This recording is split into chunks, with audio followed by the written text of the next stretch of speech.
Assalamualaikum warahmatullahi wabarakatuh. Bagaimana kabarnya anak-anak semua? Sehat selalu ya. Alhamdulillah kita bertemu lagi dalam pembelajaran bahasa Indonesia. Kali ini kita sudah masuk ke semester 2. Nah, pembahasan kita adalah berkreasi melalui puisi.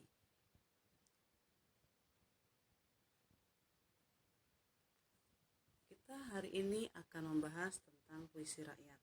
Puisi rakyat apa sih? Puisi rakyat adalah sajak kesusastraan yang digunakan oleh masyarakat sebagai ungkapan atau pernyataan tradisional yang didasarkan pada irama, panjang pendeknya kalimat, tekanan suara, dan sebuah mantra. Dengan kata lain, puisi rakyat merupakan karya sastra yang memiliki bentuk dan aturan tertentu dalam pengaryaannya. Jenis-jenis puisi rakyat itu ada apa saja sih? Yang pertama ada pantun, ada gurindam, ada syair. Tentunya untuk pantun kalian sudah sangat familiar ya, sudah sangat tahu apa itu pantun dan juga syair. Mungkin kalau untuk gurindam masih terdengar asing ya. Oke, kita lanjut. Dalam masyarakat Betawi, pantun digunakan dalam acara pinangan yang bertujuan menyampaikan maksud meminang dan wajib dijawab dengan pantun pula. Seperti tradisi palang pintu, biasanya masyarakat Betawi menggunakan pantun untuk saling melemparkan pantun dan wajib dijawab ya. Nah, sebagai bentuk media komunikasi, pantun memiliki fungsi sebagai hiburan, pendidikan, kritik, pengendali sosial, dan sebagainya. Contohnya dalam pantun hiburan, ke pasar beli balon udara, di tengah jalan balonnya meletus. Betapa hati sangat gembira, nilai ujian dapat 100. Nah, ini pantun hiburan ya. Lalu yang kedua, beli penggaris dari Mika, cicak menatap, hati merenung. Kemana yang kamu suka, liburan ke pantai atau ke gunung? Contoh yang kedua adalah pantun pendidikan. Di antara semak belukar ada ular beserta mangsanya. Jika rajin dalam belajar, niscaya pintar dan bijaksana. Contoh yang kedua, seekor rusa tengah berlari karena ada ular di semak. Amalkan ilmu sehari-hari agar tak lupa di dalam benak. Lalu yang ketiga adalah pantun nasihat. Gelas pecah, jangan dibuang. Lebih baik untuk tempat lilin.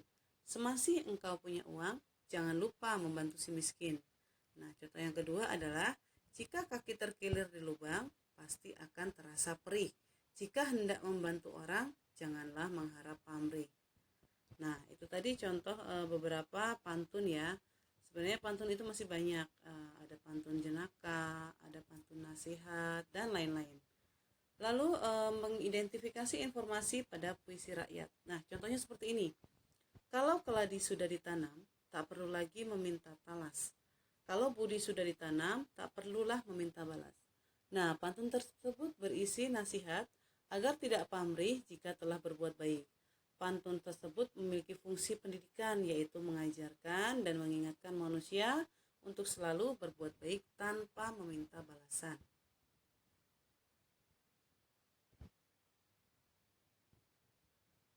Selanjutnya, ciri-ciri pantun. Ciri-ciri pantun itu ada 6 ya.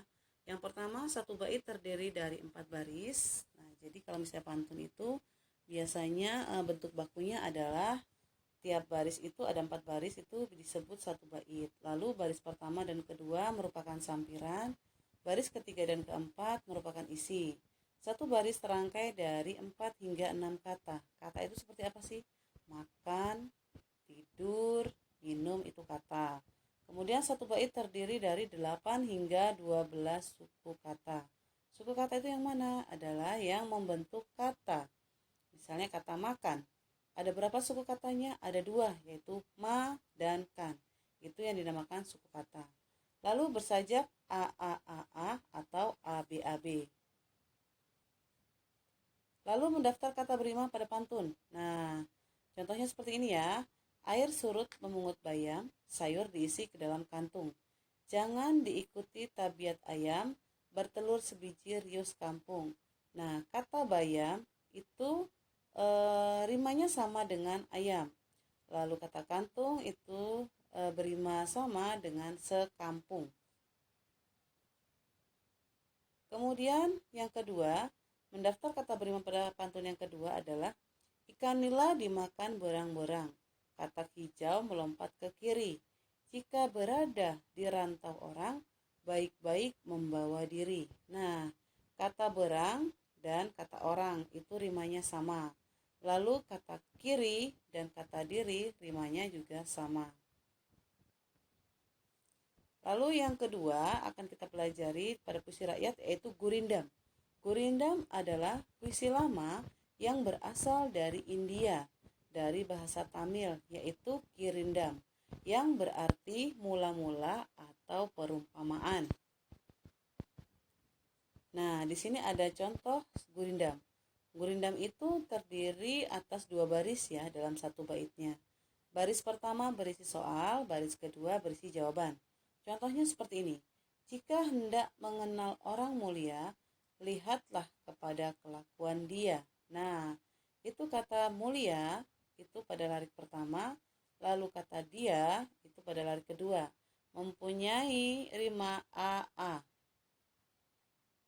Ciri-ciri gurindam, yang pertama, terdiri atas 2 baris setiap baitnya, ya. Jadi biasanya gurindam itu singkat. Lalu tiap baris memiliki hubungan sebab akibat. Nah, biasanya sebabnya yang di baris pertama, lalu akibatnya di baris kedua. Atau misalnya baris pertama berisi soal, baris kedua berisi jawaban. Tiap baris memiliki rima atau bersajak AA atau BB atau CC dan seterusnya.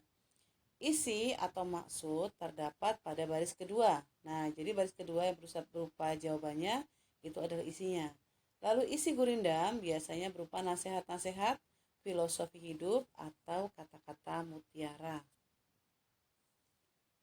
Kemudian syair, ini adalah pokok bahasan yang ketiga dari puisi rakyat. Syair sama dengan lirik atau kata-kata dalam lagu. Nah, tentunya kalian sudah pernah tahu ya, lagu itu syairnya seperti apa. Misalnya lagu yang lagi banyak kalian dengarkan itu sekarang apa. Nah, itu syairnya seperti itu. Syair merupakan salah satu jenis puisi lama, berasal dari bahasa Arab, syu'ur yang berarti perasaan. Penyair yang berperan besar dalam pembentukan syair khas Melayu adalah Hamzah Pansyuri. Banyak sekali karya-karya dari Hamzah Pansyuri, nanti silahkan kalian lihat sendiri di Google ya. Nah, ciri-ciri syair, yang pertama, setiap bait terdiri atas 4 baris. Sama ya, 4 baris dalam satu bait seperti dengan pantun. Lalu yang kedua, setiap baris terdiri atas 8 sampai 14 suku kata. Nah, ini yang membedakan. Jika pantun terdiri atas 8 sampai 12 suku kata, kalau syair terdiri atas 8 sampai 14 suku kata. Kemudian semua baris merupakan isi. Jika pantun, baris pertama kedua berisi sampiran, baris yang ketiga keempat merupakan isi. Lalu syair bersajak A. Setiap bait syair tidak dapat berdiri sendiri, jadi saling berhubungan. Kemudian, biasanya setiap baris terdiri atas 4 kata. Oke?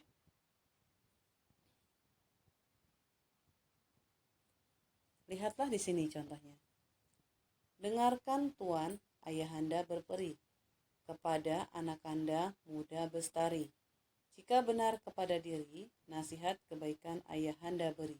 Di sini, rima pada bait pertama sama semuanya, yaitu menggunakan rima ri. Lalu bait kedua, ayuhai anakanda muda remaja, jika anakanda mengerjakan raja, hati yang betul hendaklah disahaja, serta rajin pada bekerja. Nah, di sini rimanya juga sama, ja. Lalu di bait yang ketiga, menjalankan government janganlah malas, zahir dan batin janganlah culas, jernihkan hati hendaklah ikhlas, seperti air di dalam gelas. Nah, ini juga sama ya, las. Nah, syair dengan bunyi yang akhir yang sama dan berisikan cerita juga pesan yang disampaikan oleh orang tua kepada anaknya. Nah, demikianlah video kali ini. Kurang lebihnya mohon maaf. Terima kasih. Wassalamualaikum warahmatullahi wabarakatuh.